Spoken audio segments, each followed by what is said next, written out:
Normally, on some Android phones, if you're deleting any file, you can hear a sound. If you're not able to hear that sound on your Android phone, you can enable it.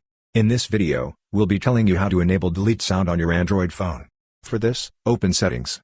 When you're opening Settings, above you can see the Search Settings option. Click on this and search for delete sound. When you're searching for delete only, you can see the delete sound option. And according to brands, there will be some changes in this option. Anyways, you can see a similar setting, click on that. And when you're clicking on that, I have reached additional settings. I'm using a Poco branded phone. In a Poco branded phone, the setting is like this. And according to brands, there will be some changes. Anyways, when you're searching for delete sound only, you can see the delete sound option. If it is turned off, what you need to do is enable the setting. After that, you can hear the delete sound. So, this way you can easily enable delete sound on your Android phone. Hope this video was helpful for you. If you find it helpful, consider subscribing. See you in the next video.